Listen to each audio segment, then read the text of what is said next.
अगर अगर कांग्रेस ने पोलियो मुक्त भारत न बनाया होता ना, तो जो मोदी वक्त आज घूम रहे हैं ना, लूला लंगड़ा पैदा हुए होते। ये कांग्रेस की देने जा खड़े हो, और कांग्रेस की बनाई हुई यूनिवर्सिटी में और कांग्रेस बनाई हुई स्कूल में पढ़ने जाते हो, कहते हो कांग्रेस ने क्या किया।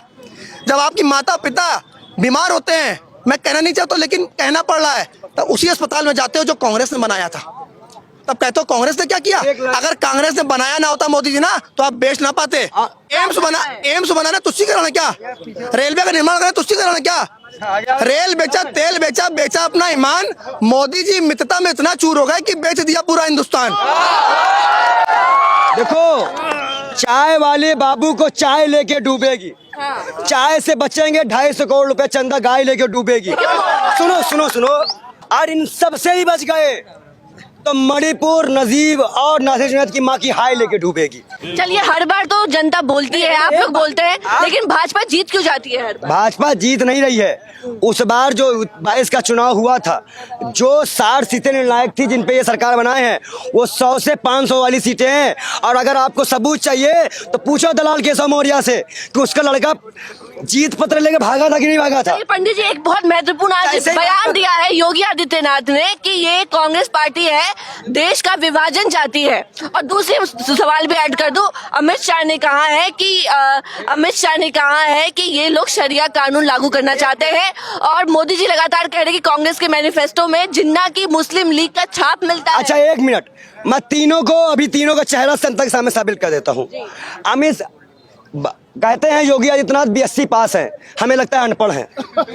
मुस्लिम लीग के साथ सरकार हमने नहीं बनाई थी, संघियों ने बनाई थी, हमने नहीं बनाई थी। दूसरा, मोदी जी ने क्या कहा, मुझे ने क्या कहा अपने मैनिफेस्टो में, कांग्रेस क्या करते जाती है, कांग्रेस में मुस्लिम लीग के छाप मिलता है। आप ये बताओ, कांग्रेस के मैनिफेस्टो, बहादुर शाह जफर के पास, जिन्ना के मजार के पास हमारा बाप तो गया नहीं था, गए तो संघी गए थे। अब अगर आप जा रहे हो, जाने मनाही नहीं है, आप मक्का जाते हो, मदीना जाते हो, मिस्र जाते हो, अल्लाह अल्लाह करते हो, हमें उससे भी दिक्कत नहीं, क्योंकि हमारे हिंदुस्तान का कल्चर है। लेकिन हम मस्जिद जाते हो तो हम आतंकवादी हो जाते हैं। शायरी कहना चाहते हैं, सभी का खून शामिल है यहाँ की मिट्टी में, सभी का खून शामिल है यहाँ की मिट्टी में। ये किसी के बाप का हिंदुस्तान थोड़ी है। हिंदू भी है, मुसलमान भी है, सिख भी रहेगा, ईसाई भी रहेगा। अगर किसी को भागना होगा तो नरेंद्र मोदी भागेंगे, अमित शाह भागेंगे। एक सेकंड, और अमित शाह पे बयान ले लीजिए। अमित शाह पे देखिए, आपने 3 का नाम लिया, शरिया कानून की बात कर। ये बताओ, देश में अटल बिहारी वाजपेयी ने सरिया कानून चलाया था? बताइए, सरिया कानून कब चला है? कोई सरिया कानून का मतलब ये है कि जो हमारा धर्म है वो हमारे घर के अंदर है। इस देश में संविधान लागू है, और संविधान को खत्म करने वाला कोई और नहीं, कोई बात करने वाला कोई और नहीं। इनके दलाल भाजपा के प्रत्याशी हैं। और इसका आज मैं एक बात और कह दूं इस देश की जनता से, हिंदू मुसलमान से, कि तुम्हारे घर में दंगे से जितनी भी मौतें हुई हैं उसका जिम्मेदार नरेंद्र मोदी है, क्योंकि वो खुद हिंदू मुसलमान कर रहा है। कोरोना काल में दिल्ली के लोही अस्पताल में लोग कह रहे थे कुछ कोरोना सरकार, तब कोई नेता बंगाल में बोल रहा था, प्रधानमंत्री, जहां तक देखो मुझे भीड़ भीड़ नजर आ रही है, जहां भी देखो। और सुनो, देखो, कोरोना बहुत था, जहां चुनाव था कोरोना नहीं था। कोरोना काल में 20,97,000 करोड़ का फंड अगर वित्त मंत्री हिसाब दे दें तो मैं मान जाऊं। और जिस जेएनयू कॉलेज को ये लोग आतंकवादी कर बनाते हैं, वहां से इनके कई नेता पढ़ के निकले हैं। तो भाजपा ने कुछ नहीं बनाया। तो मोदी मैजिक खत्म हो गया। नहीं, ये अपने मैजिक, मोदी लहर, अभी आपको सब बता रहे हैं। ये अपने आप को बहुत बड़ा राष्ट्रभक्त कहते हैं कि मैं राष्ट्रवादी हूँ।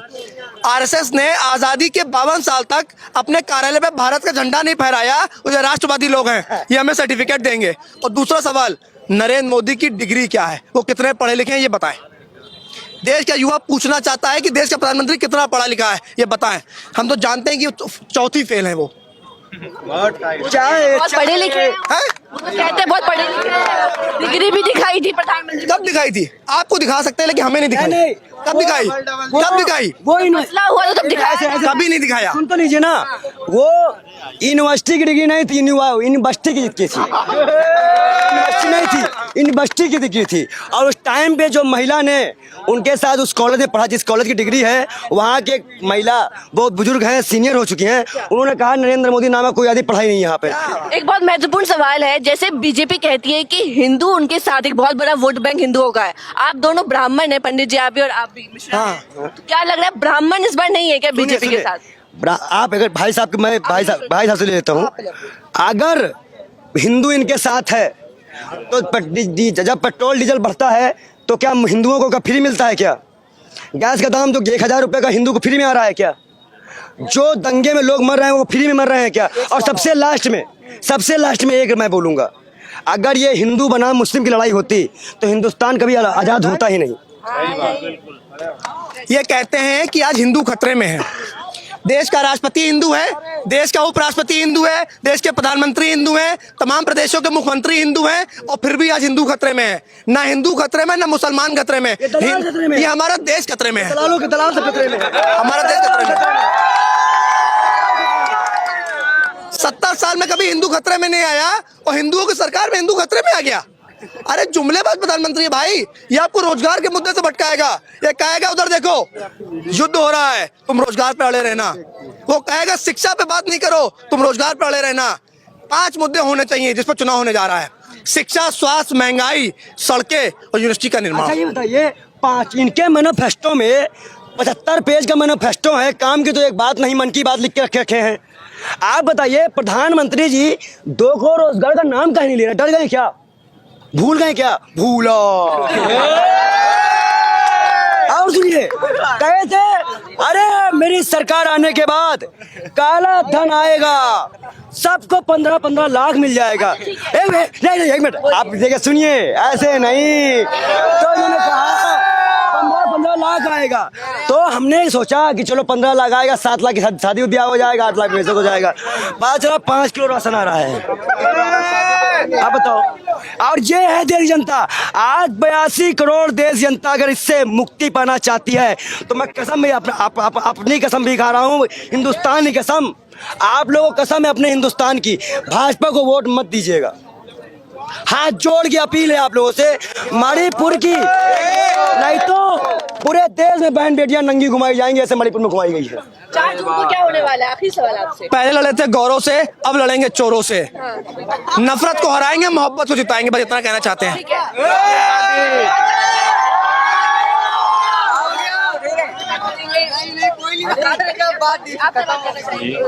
क्या लग रहा है आपसे? एक बहुत महत्वपूर्ण सवाल है, क्या नाम है आपका? हमजा खान। हमजा खान, तो आपसे ये सवाल है, जैसे प्रधानमंत्री मोदी अपनी रैलियों में लगातार मुसलमानों का जिक्र कर रहे हैं, मुसलमानों को एक तरीके से घुसपैठिए कह रहे हैं कि कांग्रेस पार्टी संपत्ति मुसलमानों को दे देंगे। कांग्रेस बीजेपी कह रही है कि कांग्रेस सारी संपत्ति मुसलमानों को दे देंगे, ज्यादा बच्चा पैदा करने वाले को दे देंगे। एक तरीके से सीधे तौर पर मुसलमानों को वो घुसपैठिए कह रहे हैं, क्या कहेंगे? देखिए, उनके पास अब कोई मुद्दा बचा नहीं, ना ही उनके पास मंदिर का बचा है, ना उनके पास किसी तरह का बचा है। अब सारे मुद्दे खत्म हो चुके हैं। एक बहुत बड़ा मुद्दा राम मंदिर का था, वो भी जो है हल हो गया। वो भी मुसलमानों ने कोर्ट के फैसले को अपने सर से लगाया, माथे से लगाया कि भाई कोर्ट ने जो फैसला किया है उसको हम मानेंगे और हमने हिंदुस्तान में कायम रखेंगे। मगर अभी वो भी मुद्दा खत्म हो गया। अब ये चाह रहे हैं कि कोई ना कोई तरीके से एंटी मुस्लिम पे राजनीति करें, तो इनके पास कोई मुद्दा नहीं बचा है। और हिंदुस्तान की आवाम जो है, हमारे हिंदुस्तान की जो है गंगा जमनी तहजीब है, वो इस चीज़ को समझेगी। हमारा कहना, हमारी आवाम जो है वो ये जान नहीं है और इस मुद्दे को समझेगी कि अब जो राजनीति होगी वो मुद्दों पे होगी, रोजगार पे होगी और विकास पे होगी। इनके मुद्दे जितने भी हैं, इनके जितने भी दोगलेपन के भाषण हैं और जो भी मैनिफेस्टो में दे रहे हैं, कुछ भी नहीं चलेगा। ऐसा लग रहा है कि मुसलमानों को सॉफ्ट टारगेट बनाया जा रहा है इस चुनाव में। नहीं, इस चुनाव में वो तो हर बार ये बनाते हैं, कोई नई बात नहीं है। वो इस तरीके से अपनी राजनीति को चमका रहे हैं, मगर हिंदुस्तान की आवाम जो है वो अब जागरूकता हो रही है। जो ये चाह रहे हैं, माहौल को बनाना चाह रहे हैं कि 2 भाग में हिंदुस्तान को दोबारा बांटना चाह रहे हैं, वो ऐसी राजनीति नहीं होगी। आपने बांटने की बात करी, तो योगी आदित्यनाथ ने भी कहा है कि कांग्रेस पार्टी भारत का विभाजन चाहती है। नहीं, ये अपने ऊपर की बात कह रहे हैं। विभाजन तो ये चाह रहे हैं, हिंदू मुस्लिम करके, एंटी मुस्लिम करके, और हमारी तमाम मेरी जो जितनी भी शरिया है, हमारी जो शरिया कानून है, हालांकि ये कानून कोई वो नहीं है जिसका जो धर्म होता है उसके अपने एक धर्म का एक कॉन्स्टिट्यूशन होता है, मतलब एक वो होता है, चीजें होती हैं, उसको वो फॉलो करते हैं, वो किसी के ऊपर नहीं डालते, हिंदुस्तान की अवाम के ऊपर नहीं है, ये अपना धर्म है और हमारी चार दीवारी के अंदर रहता है। अभी उसको भी टारगेट ले रहे हैं, इनके पास कोई मुद्दा ही नहीं है, अभी उसको ऊपर टारगेट लेके कर रहे हैं, तो इसमें बेकार है। हिंदुस्तान की अवाम जान नहीं समझ रही है, इनको जान नहीं है, इनका दोगलापन जान नहीं है, और जो यहाँ पे हिंदुस्तान की महिलाओं के साथ हो रहा है, दुर्व्यवहार हो रहा है, और इन्हीं की पार्टी और इन्हीं के राज में चल रहा है, और ये भी कहते हैं कि हिंदुस्तान जो है हिंदू खतरे में, सारे लोग इनके बैठे हैं, सारी चीज़ें इनकी बैठी हैं, इनका लॉ चल रहा है, जो ये लॉ चला रहे, जो कानून ला रहे, अपनी मर्जी से पास कराए ले रहे हैं, उसके बाद भी कह रहे हैं कि हिंदू खतरे में। तो भैया ये तो आवाम जानना चाह रही है, आप कब तक बेवकूफ़ बनाएंगे आवाम को, कब तक बेवकूफ़ बनाएंगे? आवाम भी अब जागरूक हो गई है, अब वो जो वोट करेगी वो मुद्दे पे करेगी और अपने फ्यूचर पे करेगी, और इन सब बातों में से आपको कितनी उम्मीदें लग रही है इस बार? उम्मीदें तो बहुत है भाई, क्योंकि हालात आप देख ही रहे हैं मुल्क के कैसे चल रहे हैं, हर तरीके से आदमी बेरोजगार है, युवा बेरोजगार है, जितने वादे किए सारे झूठे निकल गए।